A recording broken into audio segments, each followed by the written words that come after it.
한국이 1인당 GDP에서 세계 9위로 올라섭니다. 한국이 정말 믿기지 않는데 여러분 상상해보세요. 세계 경제를 움직이는 나라들의 순위가 있습니다. 미국, 스위스, 독일, 싱가포르. 모두 익숙한 이름들이죠. 그런데 그 리스트에 한국이 9위로 올라섰어요. 1인당 GDP 기준으로요. 이게 얼마나 대단한 일인지 아시나요? 70년 전 폐허였던 나라가 세계 최상위 경제국이 됐습니다. 오늘은 그 놀라운 이야기를 들려드릴게요. 구독과 좋아요는 더 좋은 영상을 만드는데 큰 힘이 됩니다. 댓글로 여러분의 의견을 남겨주세요. 런던 센트럴 런던에 있는 경제경영연구센터 CEBR이라 불리는 곳입니다. 세계적인 경제 싱크탱크예요. 한 연구원이 보고서를 작성하고 있었습니다. 2028년 세계 1인당 GDP 전망. 손가락이 키보드 위를 바쁘게 움직였어요. 데이터가 화면에 떴습니다. 1위 아일랜드, 2위 룩셈부르크, 3위 스위스, 4위 노르웨이, 5위 싱가포르, 6위 미국, 7위 덴마크, 8위 네덜란드, 9위 한국. 연구원이 잠시 멈췄어요. 한국이 9위. 그가 다시 확인했습니다. 숫자를 2번, 3번 검토했어요. 맞네. 한국이 정말 9위야. 팀장이 다가왔습니다. 뭔가 문제라도 있나? 아니요. 그냥 놀라워서요. 연구원이 화면을 가리켰어요. 한국이 1인당 GDP에서 세계 9위로 올라섭니다. 2028년 전망치로요. 팀장도 눈을 크게 떴어요. 한국이? 정말? 네. 계산을 여러 번 확인했어요. 믿기지 않는데. 20년 전만 해도 한참 아래였잖아. 연구원이 과거 데이터를 열었습니다. 2000년대 초반엔 30위권이었어요. 2010년대엔 20위권. 그리고 2020년대 후반 9위로 진입합니다. 팀장이 고개를 저었어요. 이건 경제 기적이야. 완전한 기적. 보고서가 발표됐습니다. 전 세계 언론이 주목했어요.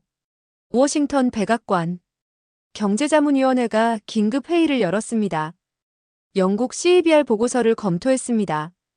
한 참모가 말했어요. 한국이 2028년 1인당 GDP 9위로 전망됩니다. 9위. 경제자문위원장이 되물었습니다. 네. 미국보다 3단계 아래예요. 하지만 독일, 프랑스, 일본보다는 위입니다. 회의실이 술렁였어요. 한국 경제가 이렇게 강해졌나? 놀랍습니다. 솔직히 예상 못했어요. 다른 참모가 자료를 꺼냈습니다. 한국의 1인당 GDP 추이를 보겠습니다. 스크린에 그래프가 나타났어요. 1990년 약 6,000달러, 2000년 약 12,000달러, 2010년 약 23,000달러, 2020년 약 32,000달러, 2025년 약 37,000달러, 2028년 예상 약 45,000달러.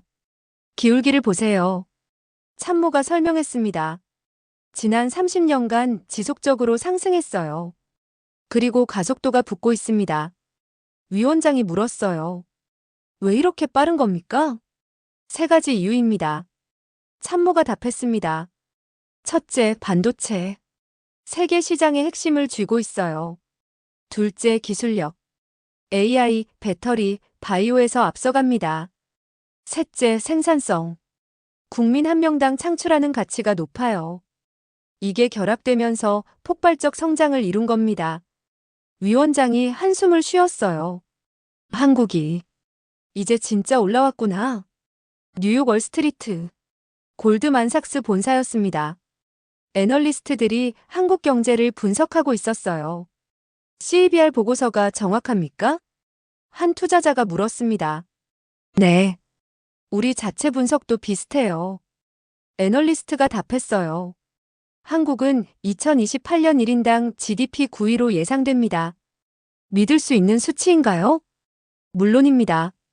근거가 탄탄해요. 화면에 차트가 떴습니다. 한국의 GDP 대비 수출 비중 45%. 연구개발 투자 비중 GDP의 4.8%, 고등교육 이수율 70% 이상. 이 수치들이 뭘 의미합니까? 한국 경제가 고부가 가치 중심으로 전환됐다는 겁니다. 애널리스트가 설명했어요. 더 이상 싼 노동력에 의존하지 않아요. 기술과 혁신으로 돈을 빱니다. 그래서 1인당 소득이 급격히 올라가는 거예요. 투자자가 고개를 끄덕였습니다. 그럼 한국 투자 비중을 늘려야겠군요. 추천합니다. 한국은 더 성장할 겁니다. 도쿄 일본 경제신문 본사. 편집회의가 열렸어요. CEBR 보고서를 일면에 실어야 합니까? 한 기자가 물었습니다. 당연하죠. 편집장이 답했어요. 한국이 1인당 GDP에서 일본을 넘어섰어요. 그것도 한참 넘어섰죠. 다른 기자가 자료를 읽었습니다. 2028년 예상 순위입니다. 한국 9위, 일본 18위. 거의 2배 차이예요. 회의실이 조용해졌어요. 20년 전만 해도 우리가 한참 앞섰는데. 한 기자가 중얼거렸습니다. 이젠 한국이 우릴 멀리 앞질렀어. 편집장이 말했어요. 한국이 뭘 했길래 이렇게 빨리 성장했는지 분석 기사를 써요. 우리가 배울 게 있을 겁니다. 베이징 중국 사회과학원 경제연구팀이 모였습니다. 한국의 1인당 GDP가 9위로 올라섭니다. 한 연구원이 보고했어요. 중국은요? 2028년 기준 약 60위권입니다. 연구원이 조심스럽게 말했습니다. 한국과 6배 이상 차이가 나요. 인구가 중국이 많으니까 당연하죠. 다른 연구원이 말했어요. 하지만 문제는 격차가 벌어지고 있다는 겁니다. 한국은 계속 올라가는데 우린 정체돼 있어요. 왜 그럴까요? 산업 구조 때문입니다. 연구원이 설명했어요. 한국은 고부가가치 산업 중심이에요. 반도체, AI, 바이오, 엔터테인먼트 모두 기술 집약적이죠. 우린 아직도 제조업과 부동산에 의존해요. 이 차이가 1인당 소득 격차로 나타나는 겁니다. 서울 청와대. 이재명 대통령이 경제 브리핑을 받고 있었어요. 대통령님, CEBR 보고서가 발표됐습니다. 경제수석이 말했습니다. 한국이 2028년 1인당 GDP 세계 9위로 전망됩니다. 이재명이 미소 지었어요. 9위. 잘했어요. 국민들이 정말 수고했어요. 대단한 성과입니다. 경제수석이 덧붙였습니다. 1인당 GDP 9위는 선진국 최상위권입니다. 미국, 스위스 같은 나라들과 어깨를 나란히 하는 거예요. 이재명이 고개를 끄덕였어요. 하지만 방심하면 안 됩니다. 계속 혁신해야 해요. 기술에 투자하고 교육에 투자하고. 그래야 이 자리를 지킬 수 있어요. 런던 BBC 뉴스룸. 앵커가 뉴스를 진행하고 있었습니다. 한국이 세계 경제 순위에서 놀라운 도약을 했습니다. 앵커가 말했어요. 영국 싱크탱크 CEBR의 보고서에 따르면 한국은 2028년 1인당 GDP 9위로 예상됩니다. 화면에 한국의 모습이 나왔어요. 서울의 야경, 반도체 공장, 현대적인 도시. 70년 전 전쟁의 폐허에서 세계 최상위 경제 강국으로 성장한 한국. 전문가들은 이를 경제 기적이라 부릅니다. 화면이 바뀌었습니다. 경제학자가 인터뷰하고 있었어요. 한국의 성공 비결은 명확합니다. 그가 말했습니다. 교육, 기술, 혁신. 이 세 가지가 결합된 결과죠. 그리고 국민들의 근면성과 도전 정신. 이게 한국을 여기까지 끌어올렸어요. 영국의 발표가 세계를 놀라게 했습니다. 한국이 1인당 GDP 9위. 미국이 놀랐어요. 이젠 한국이 진짜 올라왔구나. 일본이 감탄했습니다. 한국이 우릴 넘어섰어. 중국이 연구했어요. 한국이 뭘 했길래? 그리고 한국은 조용히 미소 지었습니다. 우린 할 수 있다는 걸 증명했어요. 대한민국 세계 9위. 이건 시작일 뿐입니다. 1990년대 중반. 서울 강남의 한 여행사였습니다. 젊은 부부가 상담을 받고 있었어요. 미국 여행 가고 싶은데요. 남편이 말했습니다. 직원이 계산기를 두드렸어요. 두 분 왕복 항공권에 2주 숙박. 약 800만 원입니다. 부부의 얼굴이 굳었습니다. 800만 원이요? 네. 환율이 달러당 800원대라서요. 직원이 설명했어요. 미국은 비싸요. 물가도 높고. 부부가 한숨을 쉬었습니다. 우린 1년 모아도 어렵겠네요. 미국은 꿈의 나라예요. 직원이 위로했어요. 언젠가 가실 수 있을 거예요. 그때 미국은 정말 꿈의 나라였습니다. 돈도 기술도 기회도 모두 미국에 있었어요. 한국인들은 미국을 동경했습니다. 언젠가 미국처럼 살고 싶다. 뉴욕 맨해튼. 1990년대 후반이었어요. 한 한국 유학생이 식당에서 아르바이트하고 있었습니다. 시급 7달러. 하루 8시간 일하면 56달러였어요. 한국 돈으로 약 4만 5천 원. 그가 친구에게 전화했습니다. 여기서 한 달 벌면 한국에서 1년치야. 미국은 진짜 다르다. 친구가 부러워했어요. 거기서 취직하면 대박이겠네. 그게 목표야. 미국 회사 들어가는 거. 한국 돌아가면 인정받고. 당시 한국의 평균 월급은 100만 원 정도였어요. 미국은 3,000달러, 한국 돈으로 240만 원. 2배 이상 차이가 났습니다. 미국은 기준이었어요. 꿈이었고 목표였습니다. 서울 삼성전자 본사. 2000년대 초반이었습니다. 임원회의가 열렸어요. 우리가 미국을 따라잡으려면 얼마나 걸립니까? 회장이 물었습니다. 한 임원이 조심스럽게 답했어요. 솔직히 모르겠습니다. 기술 격차가 너무 커요. 다른 임원이 덧붙였습니다. 인텔, 마이크로소프트, IBM. 우린 아직 따라가기도 벅찹니다. 회장이 책상을 쳤어요. 그럼 평생 2등입니까? 아닙니다. 따라잡을 겁니다. 하지만 시간이 필요해요. 10년? 20년? 최소한 세대는 걸릴 것 같습니다. 그때는 그랬어요. 미국은 너무 멀었습니다. 런던 파이낸셜 타임스. 2010년대 중반 기사였습니다. 한국, 선진국 문턱에 도달. 기자가 썼어요. 하지만 여전히 미국과는 격차가 크다. 1인당 GDP에서 미국의 60% 수준. 기술 경쟁력도 아직 부족하다. 한국은 선진국 진입을 노리지만 미국을 따라잡기엔 갈 길이 멀다. 편집장이 원고를 검토했습니다. 한국이 언젠가 미국을 따라잡을까요? 그가 기자에게 물었어요. 글쎄요. 가능성은 있지만. 기자가 고개를 저었습니다. 현실적으로 어려워 보입니다. 미국은 너무 앞서 있으니까요. 하지만 변화가 시작되고 있었어요. 조용히 그러나 확실하게. 워싱턴 국제금융연구소. 2020년대 초반이었습니다. 한국 경제 분석 세미나가 열렸어요. 발표자가 그래프를 보여줬습니다. 주목할 만한 변화가 있습니다. 그가 말했어요. 한국의 1인당 GDP 성장률이 미국을 넘어섰어요. 구체적으로요? 누군가 물었습니다. 지난 10년간 한국은 연평균 3% 성장했어요. 미국은 2%였고요. 작은 차이 같지만 누적되면 엄청납니다. 스크린에 수치가 떴어요.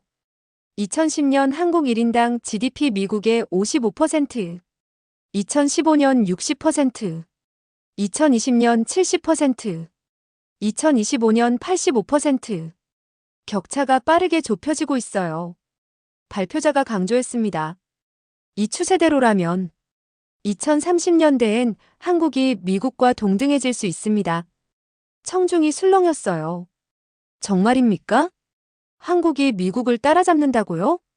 데이터가 그렇게 말하고 있어요. 뉴욕 블룸버그 본사. 2020년대 중반이었습니다. 경제 분석가가 리포트를 작성하고 있었어요. 한국의 투자 등급 상향. 그가 타이핑했습니다. 한국은 이제 미국 바로 아래 레벨로 평가받는다. 투자 안정성, 기술 경쟁력, 경제 성장성. 모든 지표에서 최상위권이다. 동료가 물었어요. 한국이 그렇게 올라왔어요? 네. 놀랍죠. 분석가가 답했습니다. 20년 전만 해도 신흥국 취급받았는데, 이젠 우리 투자 포트폴리오에서 핵심 자산이에요. 미국 다음으로 안정적이고 수익성 높은 시장입니다. 서울 명동거리. 2025년이었어요. 한 미국인 관광객이 쇼핑하고 있었습니다.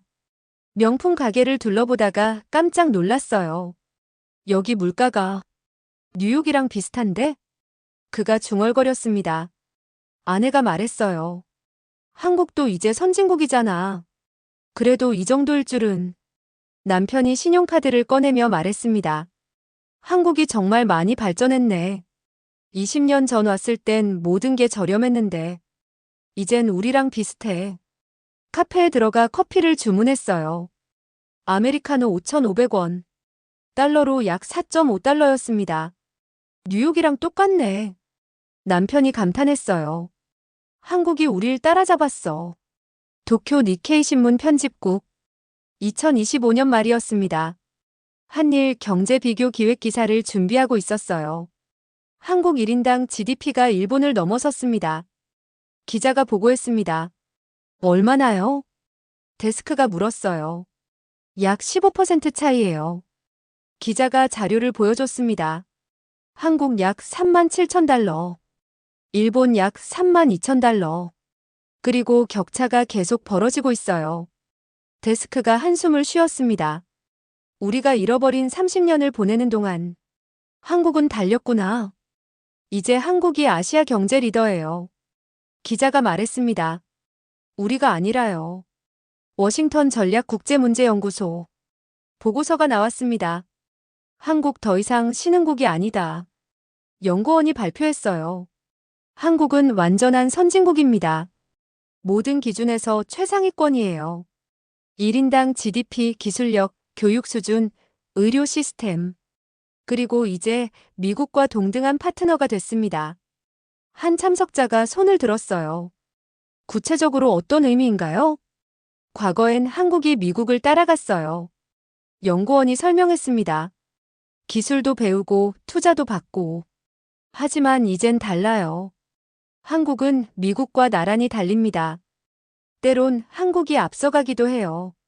반도체, 배터리, 디스플레이. 이 분야에선 한국이 리더예요. 서울 청와대. 이재명 대통령이 경제 보고를 받고 있었습니다. 대통령님, 의미 있는 변화가 있습니다. 경제수석이 말했어요. 무엇입니까? 국제경제분석기관들이 한국을 다르게 봅니다. 어떻게요? 과거엔 신흥국 카테고리에 넣었어요. 경제수석이 설명했습니다. 하지만 이젠 선진국 최상위 카테고리입니다. 미국, 독일, 스위스와 같은 그룹이에요. 이재명이 미소 지었어요. 드디어 인정받는군요. 네. 우리가 증명했습니다. 한국도 할 수 있다는 걸요. 1990년대 미국은 꿈이었습니다. 너무 멀고 너무 높았어요. 언젠가 미국처럼. 사람들이 그렇게 말했습니다. 2000년대 한국은 따라갔어요. 열심히 필사적으로. 미국을 따라잡자. 그게 목표였습니다. 2010년대 격차가 좁혀지기 시작했어요. 조용히 그러나 확실하게. 우리가 가까워지고 있어. 2020년대 한국이 도착했습니다. 미국 바로 옆에. 이제 우린 같은 레벨이야. 과거엔 비교조차 안 되던 나라. 그 나라가 미국과 어깨를 나란히 했습니다. 대한민국 더 이상 따라가지 않습니다. 이제 함께 달립니다.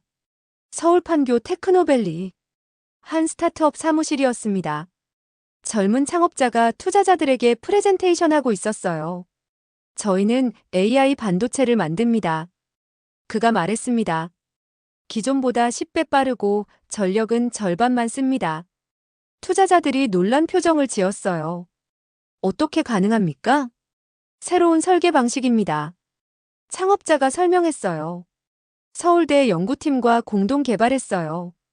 이미 삼성과 SK가 관심 보이고 있습니다. 한 투자자가 물었어요. 얼마나 투자받고 싶으십니까? 100억 원입니다. 좋습니다. 저희가 투자하겠습니다. 회의가 끝나고 투자자가 동료에게 말했어요. 한국이 정말 달라졌어. 젊은이들이 기술로 창업해요. 이게 한국 경제의 미래야. 이것이 새로운 한국의 모습이었습니다. 더 이상 공장이 아니라 연구실에서 가치가 창출됐어요. 실리콘밸리 스탠퍼드 대학 경제학 세미나가 열렸습니다. 한국의 경제 모델 전환이라는 주제였어요. 교수가 발표하고 있었습니다. 한국이 놀라운 변화를 이뤘습니다. 그가 말했어요.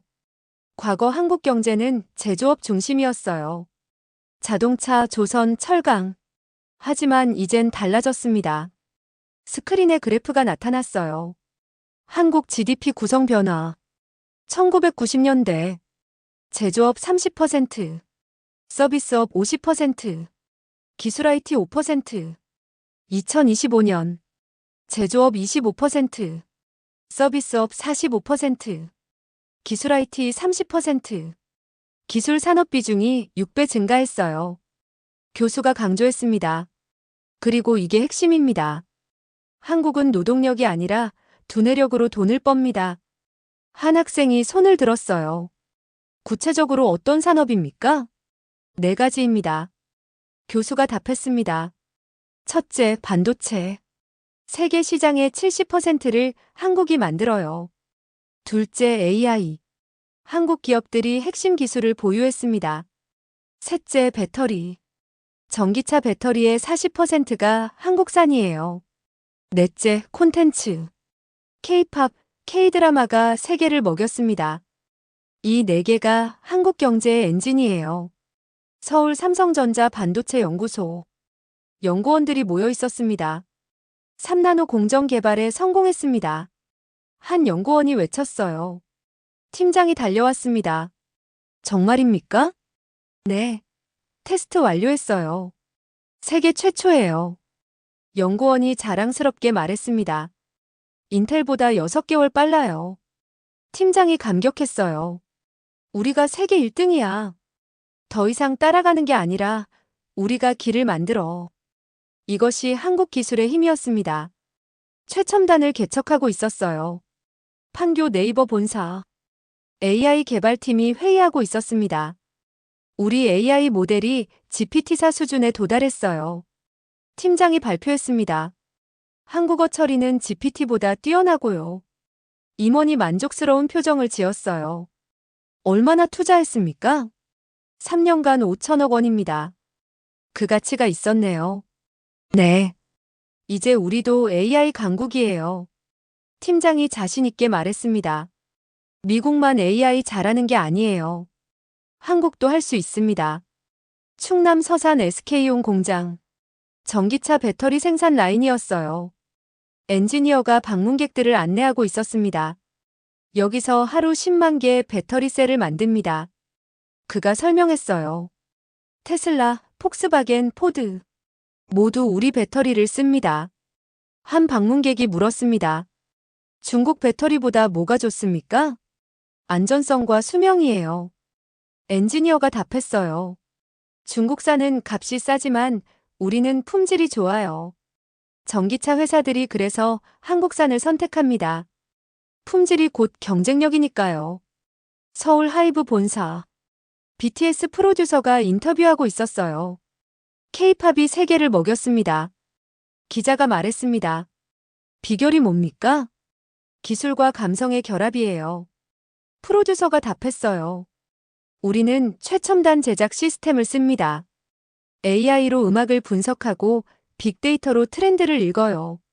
하지만 감성은 사람이 만들죠. 이게 K-팝의 경쟁력입니다. 그리고 이건 제조업이 아니에요. 프로듀서가 강조했습니다. 문화산업이에요. 창조산업이고요. 한국은 이제 창의력으로 돈을 빱니다. 뉴욕 맥킨지 본사. 컨설턴트들이 한국 경제를 분석하고 있었어요. 한국 경제 모델 보고서를 작성 중이었습니다. 한국의 성공 요인을 정리했습니다. 한 컨설턴트가 말했어요. 첫째, 교육. 국민의 70%가 대졸이에요. 둘째, 연구개발. GDP의 4.8%를 R&D에 씁니다. 셋째, 기술 중심. 제조업도 첨단 기술 기반이에요. 넷째, 빠른 전환. 산업 구조를 계속 업그레이드해요. 파트너가 고개를 끄덕였습니다. 이게 21세기형 경제 모델이군요. 맞습니다. 컨설턴트가 동의했어요. 과거엔 노동력과 자본이 중요했어요. 하지만 이젠 지식과 기술이 핵심입니다. 한국이 그걸 증명했어요. 서울한국은행 총재가 기자회견을 하고 있었습니다. 한국 경제가 질적으로 변했습니다. 그가 말했어요. 과거엔 양적 성장이었어요. 더 많이 만들고 더 많이 팔고. 하지만 이젠 질적 성장입니다. 더 좋은 걸 만들고 더 비싸게 팔아요. 한 기자가 질문했습니다. 구체적인 예를 들어주시겠습니까? 반도체를 보세요. 총재가 설명했어요. 과거엔 메모리 반도체만 만들었어요. 값이 싸고 경쟁이 치열했죠. 하지만 이젠 시스템 반도체, AI 칩을 만듭니다. 부가가치가 10배 높아요. 이게 질적 성장입니다. 용산 대통령실 경제정책회의가 열렸습니다. 이재명 대통령이 말했어요. 우리 경제 모델이 세계의 주목을 받고 있습니다. 어떤 점에서요? 경제수석이 물었습니다. 기술 중심 성장이에요. 이재명이 설명했습니다. 과거 한국은 빨리빨리 문화로 유명했어요. 많이 만들고 싸게 파는 것. 하지만 이젠 달라졌습니다. 천천히 가더라도 제대로 만들어요. 기술에 투자하고 품질을 높이고. 그래서 세계가 한국 제품을 원하는 겁니다. 싸서가 아니라 좋아서요. 런던 이코노미스트 편집국 커버 스토리를 기획하고 있었어요. 한국의 새로운 경제 모델. 편집장이 말했습니다. 이번 주제로 가죠. 한국이 뭘 했는지 세계가 알아야 해요. 기자가 원고를 준비했습니다. 한국은 20세기 경제 모델을 버렸다. 그가 썼어요. 대량 생산, 저임금, 수출 중심. 이건 과거의 방식이다. 한국은 21세기 모델로 전환했다. 기술 혁신, 고부가 가치, 창의성 중심. 그리고 성공했다. 1인당 GDP 세계 9위. 이것이 새로운 경제 모델의 증거다. 도쿄 일본 경제산업성. 장관이 참모들과 회의하고 있었습니다. 한국의 경제 모델을 연구하세요. 그가 지시했어요. 우리가 배울 게 있습니다. 한 참모가 놀랐어요. 한국에게서 배운다고요? 네. 한국이 우릴 넘어섰어요. 장관이 인정했습니다. 그들이 뭘 했는지 알아야 해요. 기술 투자, 산업 구조 전환, 인재 육성. 한국이 어떻게 했는지 배우고 우리도 적용해야 합니다. 한국이 새로운 경제 모델을 만들었습니다.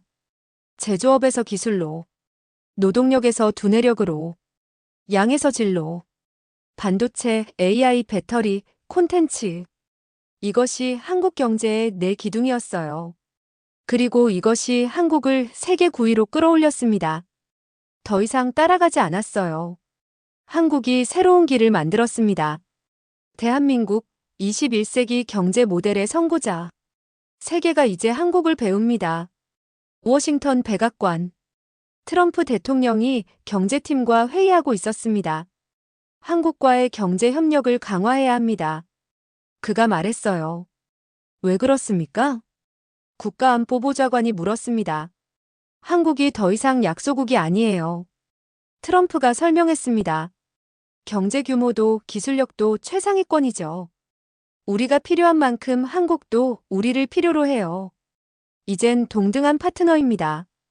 상무장관이 고개를 끄덕였어요. 대통령님 말씀이 맞습니다. 반도체 협력만 봐도 그래요. 미국 기업들이 한국 없이는 못 버텨요. 삼성, SK 없으면 우리 AI 산업이 멈춥니다. 트럼프가 만족스러운 표정을 지었어요. 바로 그겁니다. 한국은 이제 핵심 파트너예요. 뉴욕 브루킹스 연구소. 세미나가 열렸습니다. 한미 경제동맹의 진화라는 주제였어요. 발표자가 말했습니다. 한미 관계가 근본적으로 변했습니다. 어떻게요? 누군가 물었어요. 과거엔 미국이 주고 한국이 받았어요. 발표자가 설명했습니다. 원조, 투자, 기술 이전. 미국이 한국을 도왔죠. 하지만 이젠 달라요. 스크린에 자료가 떴습니다. 한미 경제 협력 현황. 반도체 삼성 SK가 미국의 공장 건설. 배터리 한국 기업이 미국 전기차 공급. 방산 한국이 미국 무기 체계 개발 참여. 기술 공동 연구개발 프로젝트 증가. 이젠 서로 필요한 관계예요. 발표자가 강조했습니다. 미국만 일방적으로 주는 게 아니에요. 한국도 미국에게 줍니다. 기술, 투자, 파트너십. 이게 진정한 동맹이죠. 텍사스 오스틴 삼성전자 공장. 준공식이 열렸습니다. 삼성 부회장이 연설하고 있었어요. 170억 달러를 투자했습니다. 그가 말했습니다. 이 공장에서 최첨단 반도체를 만들 겁니다. 그리고 미국인 3,000명을 고용합니다. 텍사스 주지사가 박수를 쳤어요. 삼성이 텍사스를 선택해줘서 감사합니다. 그가 말했습니다. 한국은 이제 우리의 핵심 파트너예요. 경제적으로도 기술적으로도요. 공장 투어가 시작됐어요. 한 미국 기자가 엔지니어에게 물었습니다. 왜 한국 기업이 미국에 투자합니까? 서로 윈윈이에요. 엔지니어가 답했어요. 한국은 기술을, 미국은 시장을 가졌어요. 함께하면 더 강해집니다. 이게 진정한 파트너십이죠. 워싱턴 전략국제문제연구소 보고서가 발표됐습니다. 한국신흥국에서 파트너 국가로 연구원이 설명했어요. 미국의 경제 분석 기관들이 한국을 재평가했습니다. 어떻게요? 참석자가 물었습니다. 과거엔 신흥시장으로 분류했어요. 연구원이 답했어요. 하지만 이젠 선진 파트너로 봅니다. 미국과 동등한 레벨이에요. 투자 등급도 최상이고요. 자료가 화면에 나타났습니다. 한국 경제평가 변화. 2000년대 신흥시장, 위험도 중간. 2010년대 발전시장, 위험도 낮음. 2020년대 선진시장, 위험도 최저. 그리고 이제 미국 기업들이 한국을 본다. 연구원이 강조했습니다. 투자처가 아니라 협력 대상으로요. 함께 기술을 개발하고 시장을 여는 파트너로요. 서울 미국 대사관. 대사가 본국에 보고하고 있었습니다. 한국의 위상이 완전히 달라졌습니다. 그가 말했어요. 더 이상 우리가 도와줘야 할 나라가 아니에요. 이젠 우리와 협력해야 할 파트너입니다. 국무부 차관이 영상회의로 물었습니다. 구체적으로 어떤 변화입니까? 모든 분야에서요. 대사가 설명했습니다. 경제, 기술, 방산, 외교. 한국은 이제 우리 수준이에요. 때론 우리보다 앞서가기도 하고요. 반도체, 배터리, 조선. 이 분야에선 한국이 세계 1위예요. 우리가 한국을 필요로 합니다. 디트로이트 포드 본사. 경영진 회의가 열렸습니다. 한국 배터리 기업과 파트너십을 강화해야 합니다. CEO가 말했어요. SK온, LG에너지솔루션. 이 두 회사가 핵심이에요. 한 임원이 물었습니다. 중국 배터리는요? 더 쌉니다. 값이 문제가 아니에요. CEO가 답했습니다. 품질과 신뢰가 중요해요. 한국 배터리는 안전하고 수명이 길어요. 그리고 한국은 믿을 수 있는 파트너예요. 정치적 리스크도 없고요. 이게 한국을 선택하는 이유입니다. 뉴욕 유엔 본부. 한미 정상회담이 열렸습니다. 트럼프와 이재명이 악수했어요. 대통령님, 한미 동맹을 더 강화합시다. 트럼프가 말했습니다. 동의합니다. 이재명이 답했어요. 경제, 안보, 기술 모든 분야에서요. 한국은 이제 미국의 동등한 파트너입니다. 기자회견이 열렸어요. 트럼프가 발표했습니다. 한미 FTA를 더 강화하기로 했습니다. 그리고 반도체, AI 분야에서 공동 연구를 확대합니다. 한국은 미국의 핵심 동맹이에요. 경제적으로도 전략적으로도요. 이재명이 덧붙였습니다. 한국과 미국은 함께 성장합니다. 서로를 필요로 하고 서로를 신뢰해요. 이게 21세기 동맹의 모습입니다. 워싱턴 피터슨 국제경제연구소 보고서가 나왔습니다. 한국, 미국의 경제 파트너로 부상. 연구원이 설명했어요. 한미 경제 관계가 질적으로 변했습니다. 과거 미국이 주고 한국이 받는 관계. 현재 서로 주고받는 파트너 관계.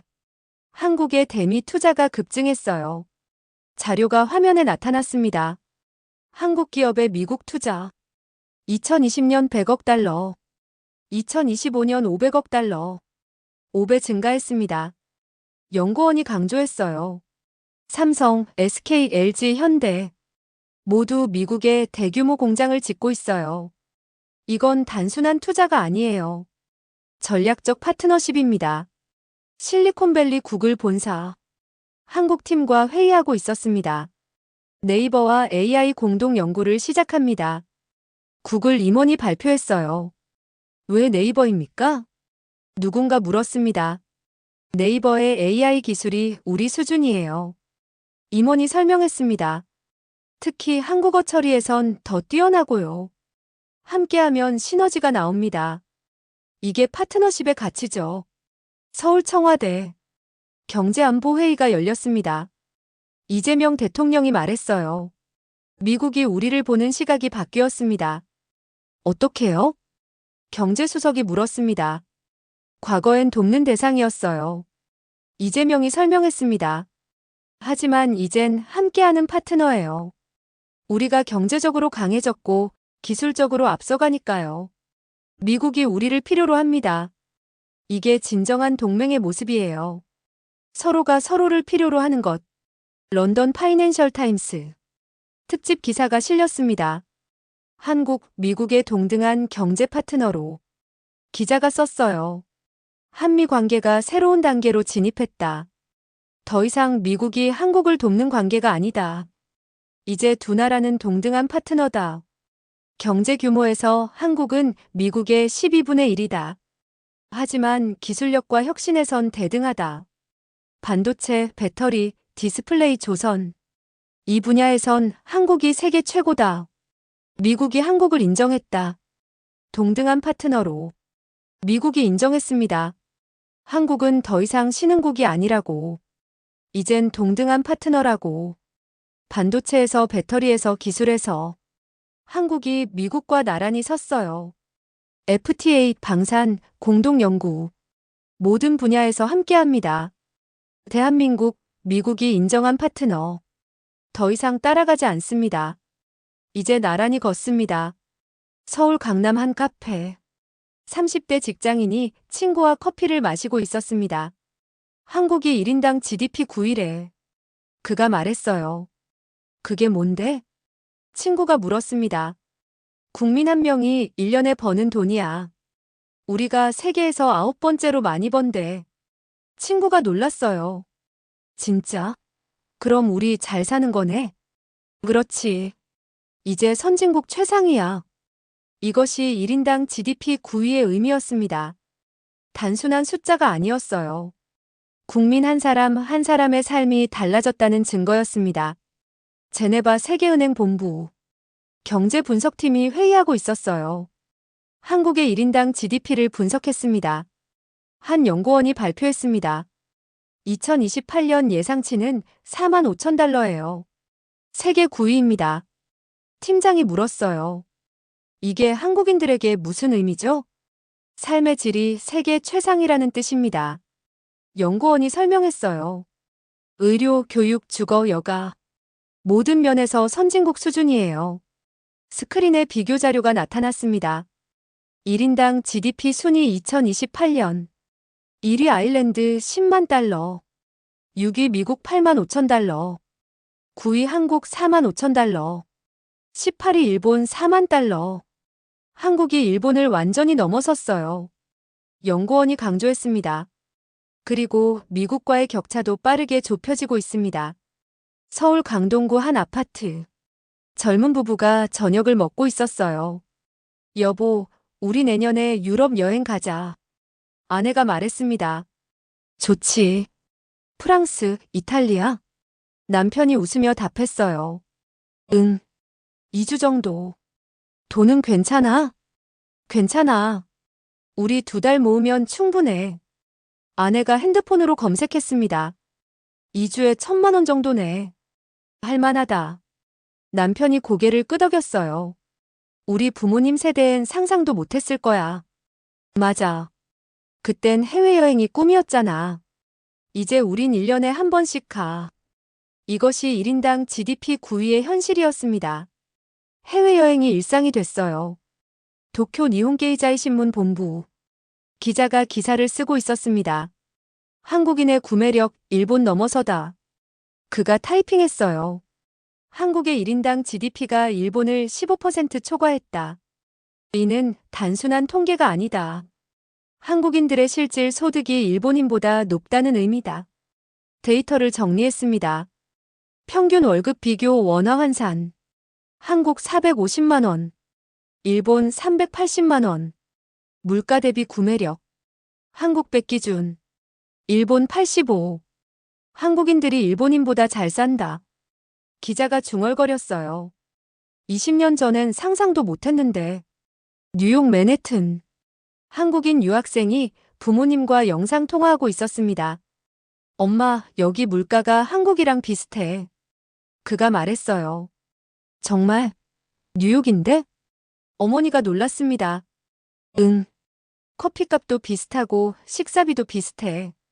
한국이 많이 올라온 거구나. 맞아. 친구들도 놀라더라. 유학생이 설명했습니다. 미국 애들이 한국 월급 듣고 깜짝 놀랐어. 생각보다 높다고. 자랑스럽다. 어머니가 미소 지었어요. 우리 세대가 열심히 일한 보람이네. 런던 경제경영연구센터. 연구원이 보고서를 검토하고 있었어요.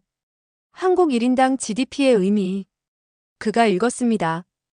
9위라는 순위는 단순한 숫자가 아니다. 이는 한국인 5,100만 명 전체의 삶의 질이 세계 최상위 수준이라는 뜻이다. 인구 5천만 이상 국가 중에선? 동료가 물었어요. 세계 1위입니다. 연구원이 답했습니다. 미국, 독일보다 높아요. 놀랍네요. 한국의 성취입니다. 대규모 인구에서 이런 고소득을 유지하는 건 정말 어려운 일이거든요. 서울 삼성서울병원. 외국인 환자가 진료받고 있었습니다. 중동에서 온 환자였어요. 한국 의료가 정말 좋네요. 그가 말했습니다. 최첨단 장비에 실력 있는 의사. 그런데 비용은 미국보다 저렴해요. 담당 의사가 설명했어요. 한국은 의료 접근성이 좋습니다. 건강보험이 잘 돼 있어서요. 1인당 GDP가 높으면서도 의료비는 합리적이에요. 이게 한국의 강점입니다. 환자가 감탄했어요. 선진국 수준이네요. 이젠 한국이 선진국 최상위입니다. 의사가 자랑스럽게 말했어요. 파리 소르본 대학. 한국학 세미나가 열렸습니다. 교수가 강의하고 있었어요. 한국의 1인당 GDP 9위. 이게 의미하는 바를 생각해 봅시다. 학생들이 귀를 기울였습니다. 첫째, 빈곤이 거의 없어요. 교수가 설명했습니다. 절대 빈곤율 1% 미만입니다. 둘째, 교육 수준이 매우 높아요. 대학 진학률 70% 이상이죠. 셋째, 의료 시스템이 선진적입니다. 기대 수명 83세예요. 넷째, 문화생활이 풍부합니다. 영화, 음악, 예술에 대한 접근성이 높아요. 한 학생이 손을 들었어요. 그럼 한국인들은 행복한가요? 통계상으론 그렇습니다. 교수가 답했어요. 삶의 만족도가 OECD 평균 이상이에요. 1인당 GDP가 높으면 삶의 질도 올라갑니다. 서울 여의도 한증권사. 애널리스트가 리포트를 작성하고 있었어요. 1인당 GDP 9위의 경제적 의미. 그가 썼습니다. 소비시장이 프리미엄화됐다. 한국인들의 소비 패턴이 변했어요. 동료가 물었습니다. 어떻게요? 과거엔 가격이 중요했어요. 애널리스트가 설명했어요.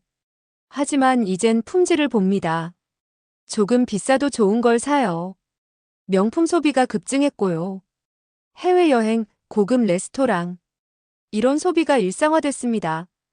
이게 1인당 GDP 9위의 현실이에요. 부산 해운대 한 레스토랑. 가족이 식사하고 있었습니다. 아버지가 계산서를 보고 말했어요. 4명에 30만 원이네. 비싸죠? 어머니가 걱정했습니다. 괜찮아. 우리 이 정도는 할 수 있어. 아버지가 웃었어요. 우리 부모님 세대엔 꿈도 못 꿨을 거야. 한 달에 한 번 이런 데서 먹는 거. 딸이 말했습니다. 아빠, 우리 잘 사는 거죠? 그럼. 한국이 세계 9위야. 아버지가 자랑스럽게 답했어요. 1인당 GDP로 말이야. 그게 뭔데요? 우리가 1년에 버는 돈이 많다는 거지. 우리 부자네요. 가족이 웃었습니다. 워싱턴 피터슨 국제경제연구소. 세미나가 열렸어요. 한국 1인당 GDP 9위의 의미. 발표자가 말했습니다.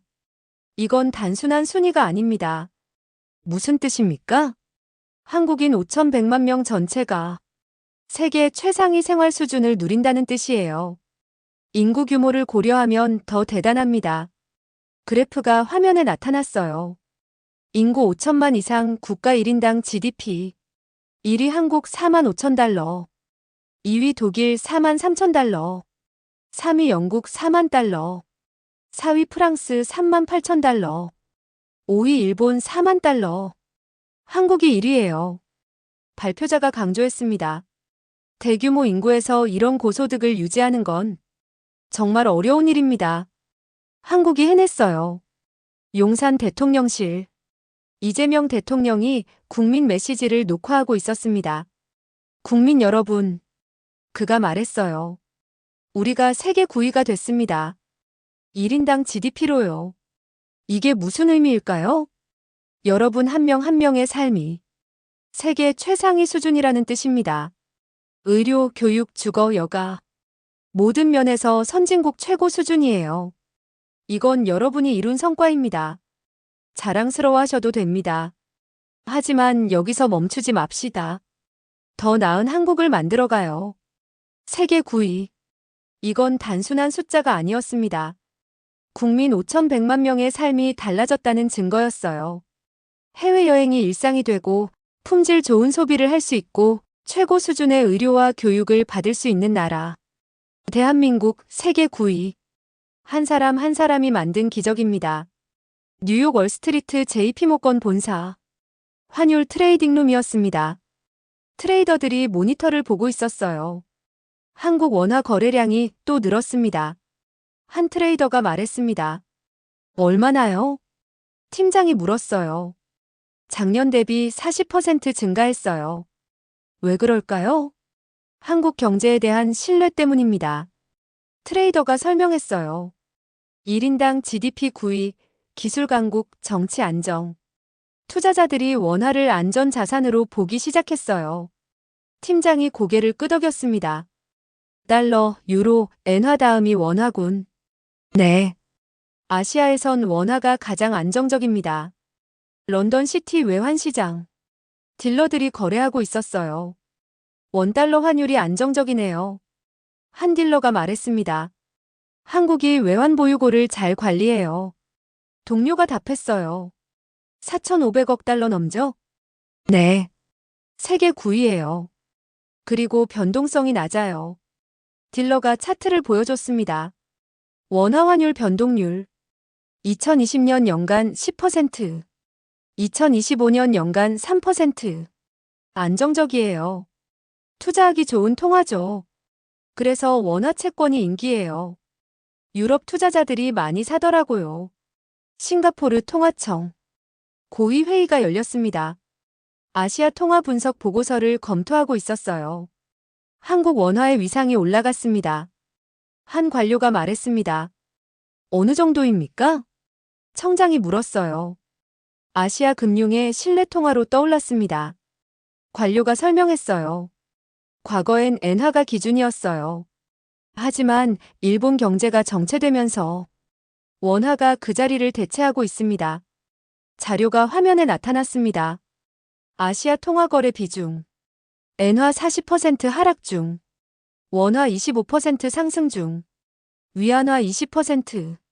기타 15%. 원화가 빠르게 성장하고 있어요.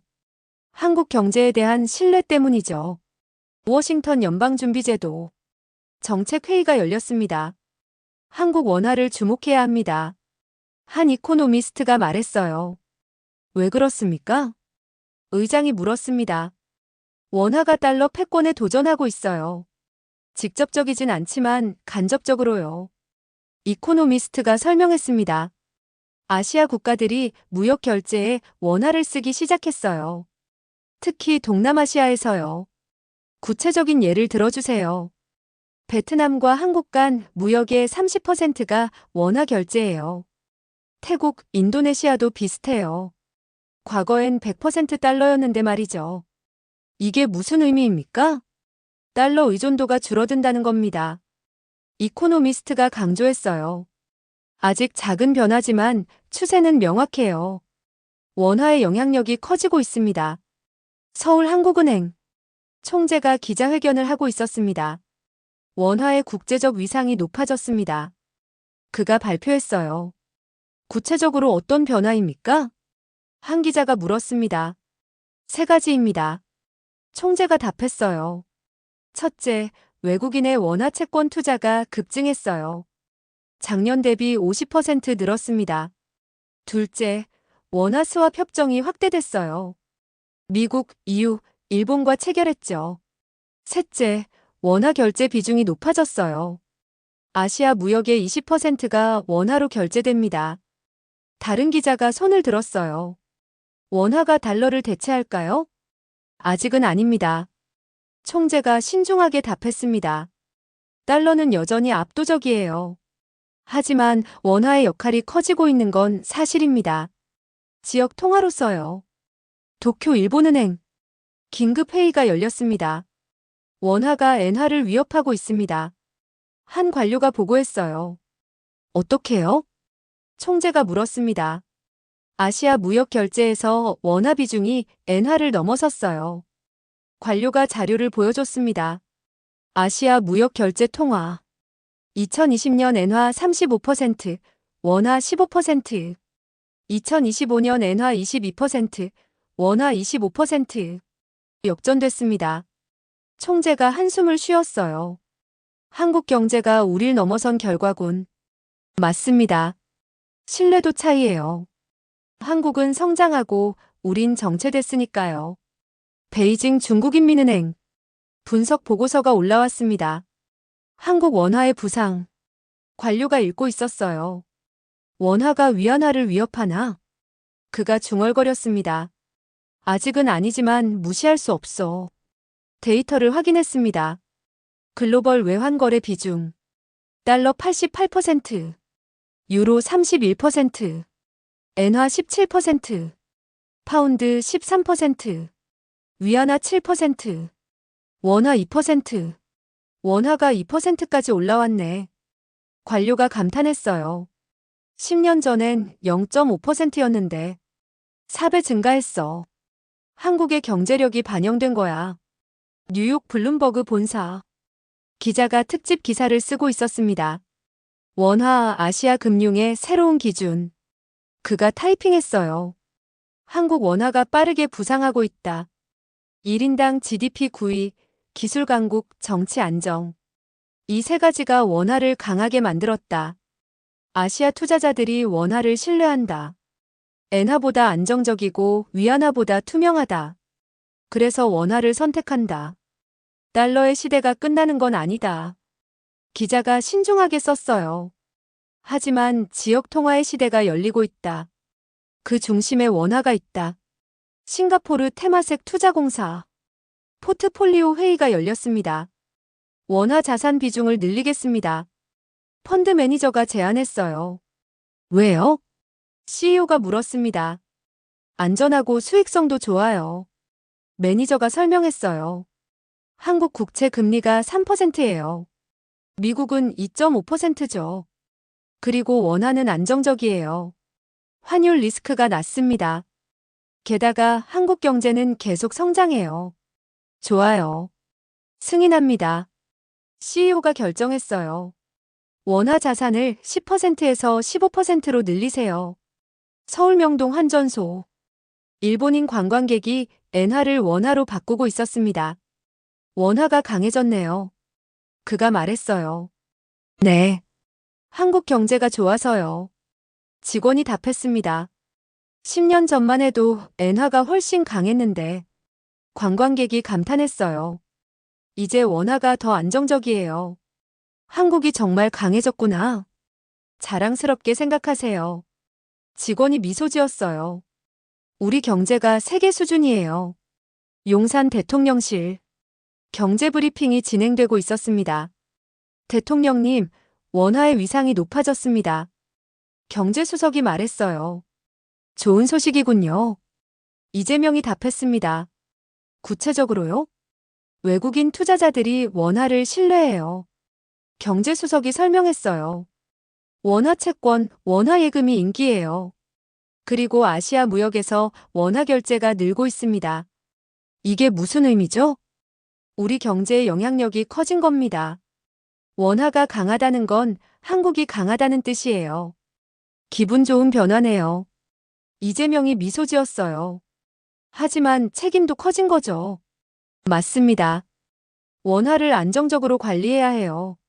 런던 파이낸셜 타임스. 사설이 실렸습니다. 원화의 시대가 온다. 달러가 여전히 지배하고 있다.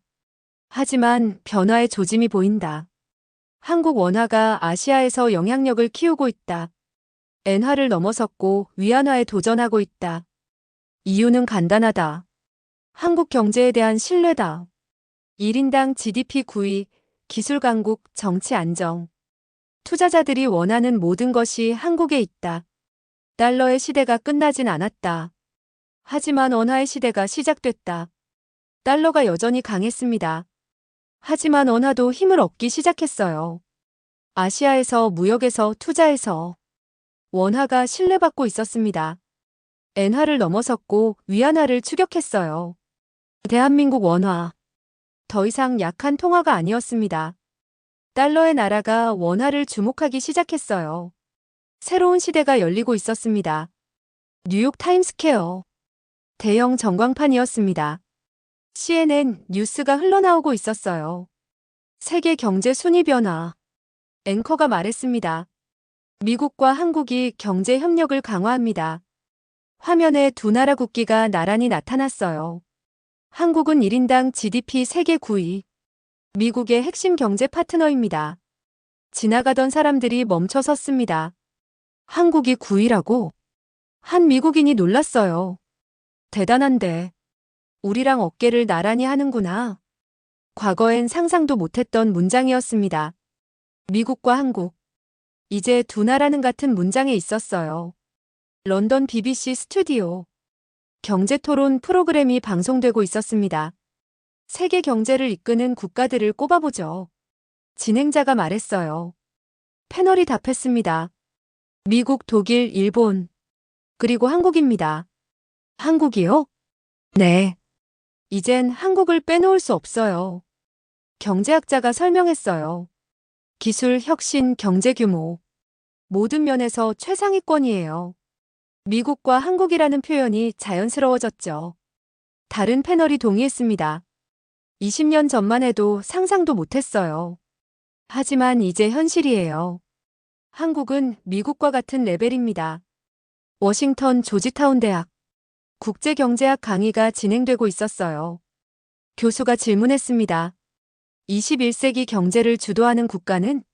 학생들이 손을 들었어요. 미국입니다. 맞아요. 그리고 중국이요. 좋아요.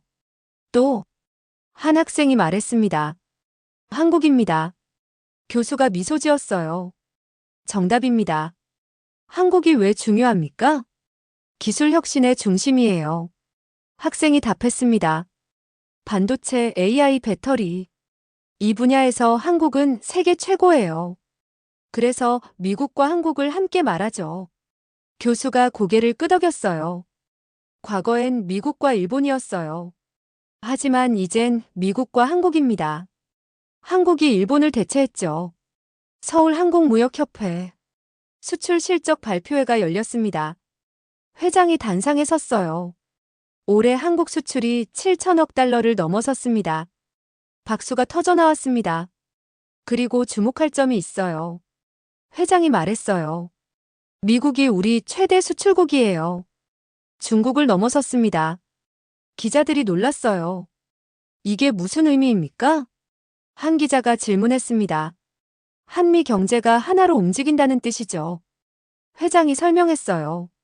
우리는 미국에 반도체와 배터리를 팔아요. 미국은 우리에게 기술과 시장을 줍니다. 서로가 서로를 필요로 해요. 이게 미국과 한국의 의미입니다. 도쿄 니케이 신문 편집국 긴급 기획회의가 열렸어요. 세계가 미국과 한국을 말합니다. 편집장이 말했습니다.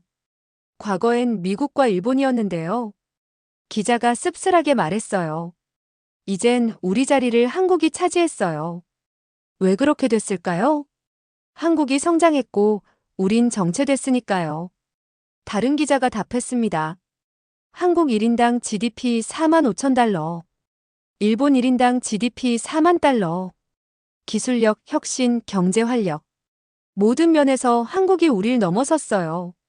편집장이 한숨을 쉬었습니다. 이제 세계가 한국을 본다. 우리가 아니라요. 베이징 인민일보 본사. 편집회의가 진행되고 있었어요. 미국 언론이 계속 미국과 한국을 말합니다. 한 기자가 보고했습니다. 우리는요? 편집장이 물었어요. 미국과 중국이라고 하죠. 하지만 경제 분야에선 달라요. 기자가 설명했습니다. 기술, 혁신, 1인당 소득. 이런 얘기할 때는 한국을 말해요. 중국은 규모는 크지만 질이 낮으니까요. 편집장이 인정했어요. 한국이 우리보다 앞선 게 많죠. 인정할 건 인정해야 해요. 뉴욕 월스트리트 저널. 일면 기사가 나갔습니다. 미국과 한국 21세기 경제동맹. 대형 헤드라인이었어요. 기사 내용을 읽었습니다. 과거 미국의 핵심 파트너는 일본이었다. 하지만 21세기는 다르다. 이제 한국이 그 자리에 있다. 기술에서, 무역에서, 투자에서. 미국과 한국은 뗄 수 없는 관계가 됐다. 삼성과 애플, SK와 마이크로소프트, 현대와 GM, LG와 아마존. 모두 파트너다. 미국과 한국은 이제 하나의 경제권이다. 실리콘밸리 스탠퍼드 대학. 졸업식이 열렸습니다. 총장이 축사를 하고 있었어요. 여러분이 일할 세계는 다릅니다. 그가 말했습니다. 과거엔 미국이 중심이었어요. 하지만 이젠 달라졌습니다. 미국과 한국이 함께 세계를 이끌어요. 기술 혁신의 쌍두마차죠. 학생들이 박수를 쳤어요. 여러분 중 많은 이가 한국 기업과 일할 겁니다. 삼성, 네이버, 카카오, 하이브. 이 회사들이 실리콘밸리만큼 혁신적이에요. 한국을 주목하세요. 미국의 파트너이자 경쟁자니까요. 용산 대통령실. 이재명 대통령이 기자회견을 하고 있었습니다. 세계가 달라졌습니다. 그가 말했어요. 과거엔 미국을 따라갔어요. 배우고 모방하고 따라잡으려 했죠. 하지만 이젠 다릅니다. 이제 우린 미국과 나란히 섭니다. 같은 눈높이에서 대화해요. 한 기자가 질문했습니다. 미국과 한국이라는 표현을 어떻게 생각하십니까? 자랑스럽습니다. 이재명이 답했어요. 70년 전 폐허에서 시작한 나라가 이제 미국과 같은 문장에 있어요. 이건 우리 국민이 만든 기적입니다. 하지만 여기서 멈추지 않을 겁니다. 더 나은 한국을 만들 거예요. 런던 이코노미스트 본사. 표지를 디자인하고 있었어요. 미국과 한국 새로운 경제축.